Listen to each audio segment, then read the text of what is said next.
నిన్న ఈ రాష్ట్ర ప్రభుత్వంలో నెంబర్ 2గా ఉన్న ఒక మంత్రి గారి స్కామ్ను ఆయన కుటుంబానికి సంబంధించిన కంపెనీ ఎంత దారుణంగా నిబంధనలను ఉల్లంఘించి అక్రమ మైనింగ్కు పాల్పడ్డ విషయాన్ని ఆధారాలతో సహా, అది కూడా ప్రభుత్వమే ఇచ్చిన డాక్యుమెంట్లతో సహా బయటపెట్టేసరికి ముఖ్యమంత్రి గారు, ప్రభుత్వం ఒక్కసారిగా బిత్తరపోయింది, ఒక్కసారిగా కలవరపడ్డది.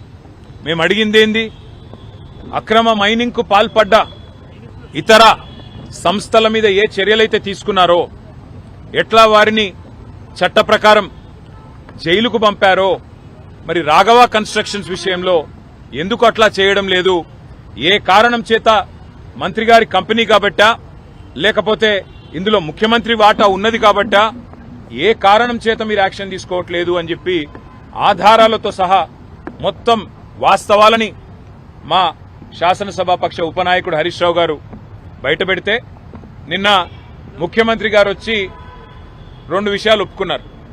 ఒకటి, అక్రమం జరిగింది వాస్తవం అని ముఖ్యమంత్రి గారే స్వయంగా ఒప్పుకున్నారు. కానీ దీన్ని బయటపెట్టింది మీరు కాదు, మా ప్రభుత్వమే బయటపెట్టింది అని చెప్పి మళ్లీ ఎదురుదాడికి దిగినారు. ఇంకొక మాట కూడా ఒప్పుకున్నాడు ఆయన, అక్రమాలు జరిగింది వాస్తవమే, కానీ రాఘవ కన్స్ట్రక్షన్స్ పొంగులేటి శ్రీనివాసరెడ్డి గారి దూర బంధువులదంట. మరి భార్య, కొడుకు, తమ్ముడు దూరపు బంధువులని చెప్పి రాష్ట్రంలో ఎవరికి తెలియదు, ఒక ముఖ్యమంత్రి గారికే ఇట్లాంటివన్నీ కూడా కొత్త కొత్త విషయాలు ఆయనే కనిపెడతా ఉంటాడు. ఆయనకు చాలా విషయాలు తెలుసు, అందమైన విషయాలు. తెలంగాణ రాష్ట్రానికి ఒక మొత్తం భారతదేశంలోనే సముద్ర తీరం లేని ఒకే ఒక్క రాష్ట్రం తెలంగాణ అని చెప్తాడు. 19 రాష్ట్రాలకు సముద్ర తీరం లేదన్న విషయం బడిపోయే చిన్నపిల్లగాన్ని అడిగినా చెప్తాడు. నిన్న ముఖ్యమంత్రి గారు చెప్పిన మాట ఎంత హాస్యాస్పదంగా ఉందంటే, సొంత భార్య, తన కొడుకు, తన తమ్ముడు, తన మరదలు, నిన్న మొన్నటిదాకా ఈయనే చైర్మన్ ఈ కంపెనీకి, 2020-22 దాకా ఈయనే చైర్మన్ ఈ మంత్రి గారు. వాళ్ళ ముఖ్యమంత్రి గారు నిన్న వచ్చి ఎదురుదాడి చేస్తుంటే మాకు అర్థమైంది ఒకటే, రాఘవ కన్స్ట్రక్షన్స్ మీద ఎందుకింత ప్రేమ ముఖ్యమంత్రి గారికి అని చెప్పి మేమందరం కూడా నిన్నంతా అధ్యయనం చేసినాం. వాస్తవం ఏంది అంటే, ముఖ్యమంత్రి గారికి కూడా ఈ పాపంలో వాటా ఉంది.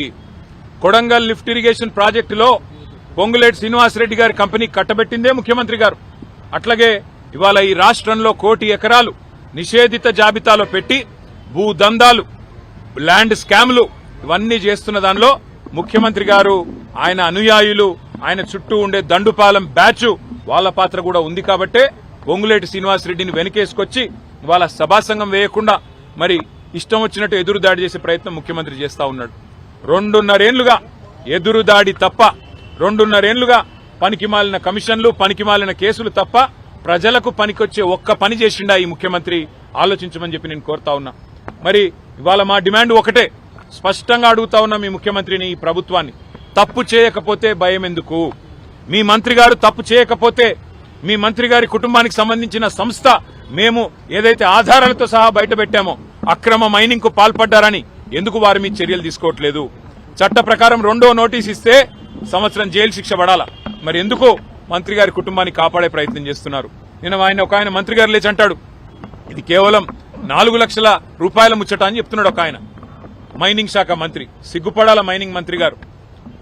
మొన్న అధికారులు రేడ్ చేసినాడు, అధికారులు ఈ సంస్థ మీద ఆ రోజు విచారణకు పోయినాడు, ఒకరోజే దొరికింది 32 లక్షలు. ఒక రోజుకే 32 లక్షల మరి సామాను అక్కడ దొరికితే, ఎగ్గొట్టిన ప్రభుత్వానికి ఎగ్గొట్టిన ఫీజులు దొరికితే 2.5 ఏళ్లుగా ఏ రకంగా అన్యాయం జరుగుతున్నదో, ఏ రకంగా ప్రభుత్వ సొమ్మును, ప్రజల సొమ్మును మంత్రి గారి సంస్థ కొల్లగొడుతున్నదో మీరు అంచనా వేయవచ్చు. ఎన్ని వందల కోట్ల రూపాయల ప్రజాధనాన్ని మంత్రి గారి సంస్థ కొల్లగొడుతున్నదో ఒక అంచనా వేయవచ్చు. అట్లాగే ఇది ఒకటే కాదు, ఇవాళ కోకాపేటలో భాగ్యలక్ష్మి మైనింగ్ అని మరో కంపెనీ, ఇది ముఖ్యమంత్రి గారి అత్యంత దగ్గరి బంధువు, ఆయనకు వరుసకు బామ్మర్దయ్యే రమేష్ రెడ్డి గారు అనే వ్యక్తిది భాగ్యలక్ష్మి మైనింగ్ కోకాపేట. మేమివాళ ఈ ప్రభుత్వాన్ని నేరుగా అడుగుతా ఉన్నాం. మీరు అంటా ఉన్నారు మైనింగ్ రెవెన్యూ పెంచాము అని. మైనింగ్ రెవెన్యూ ఎట్లా పెరిగిందో మాకు తెలియదా, మీకు తెలియదా? మీరు అన్ని ఫీజులు పెంచారు. నిజానికి పెంచిన ఫీజుల ప్రకారం ఈ ప్రభుత్వానికి ఈ రోజు 1700 నుంచి 1800 కోట్ల ఆదాయం రావాలి. కానీ వస్తున్నది 900 కోట్లు. మరి మిగతా 900 కోట్లు ఎవరి జేబుల్లో పోతున్నాయి? రాఘవ కన్స్ట్రక్షన్ జేబులో పోతున్నాయా? భాగ్యలక్ష్మి మైనింగ్ రమేష్ రెడ్డి కౌశిక్ రెడ్డి జేబులోకి పోతున్నాయా లేదా ముఖ్యమంత్రి ఖాతాలోకి పోతున్నాయా తేల్చాల్సిన అవసరం ఉంది. అందుకే మేము పట్టుబడతా ఉన్నాం. సభా సంఘం వేయండి, మంత్రి గారి పాత్ర ఏంది, ముఖ్యమంత్రి గారి పాత్ర ఏంది, అట్లాగే ప్రభుత్వంలోని ఇంకా ఇతరుల పాత్ర ఏంది, దండుపాలెం బ్యాచ్ పాత్ర ఏంది అన్ని బయటికి రావాలంటే గతంలో ఆనాడు డాక్టర్ వైఎస్ రాజశేఖర రెడ్డి గారు ఓబులాపురం మైనింగ్ కార్పొరేషన్ విషయంలో ఇట్లాగే ఆరోపణలు వస్తే ప్రతిపక్ష శాసనసభ్యుడు నాగం జనార్దన్ రెడ్డి గారి నాయకత్వంలో వారిని హౌస్ కమిటీ చైర్మన్ గా నియమించి మరి వారు ముందుకొచ్చారు పారదర్శకంగా. ఇవాళ నిజంగానే ఈ ప్రభుత్వం తప్పు చేయకపోతే, మీ మంత్రి తప్పు చేయకపోతే, మంత్రి కుటుంబం 100 కోట్ల అవినీతికి పాల్పడకపోతే ఎందుకు ప్రభుత్వం భయపడుతున్నది, ఎందుకు సభను వాయిదా వేసుకొని పారిపోయింది అని మేము అడుగుతా ఉన్నాం. తప్పకుండా ప్రధాన ప్రతిపక్షంగా వదిలిపెట్టం. ఈ పాపంలో, ఈ మంత్రి గారి స్కామ్ లో నిన్న భారతీయ జనతా పార్టీ సభ్యుల ప్రవర్తన కూడా మీరు చూశారు. వారు ఇవాళ ప్రతిపక్ష పార్టీలాగా లేరు. భారతీయ జనతా పార్టీ వాళ్ళు మేము ఎన్ని రకాల స్కాములు బయటపెట్టి కేంద్ర ప్రభుత్వానికి చెప్పినా కేంద్రం స్పందించదు. నిన్న మైక్ ఇచ్చిన స్పీకర్ గారు బీజేపీ సభ్యులకి, వాళ్ళు కూడా మంత్రి గారి అక్రమాలకు వంత పాడుతూ ప్రభుత్వం ఆడినట్టల్లా ఇక్కడ బీజేపీ ఆడుతా ఉన్నది. ఇది కూడా రాష్ట్ర ప్రజలు గమనించాలని చెప్పి కూడా మేము కోరుతా ఉన్నాం.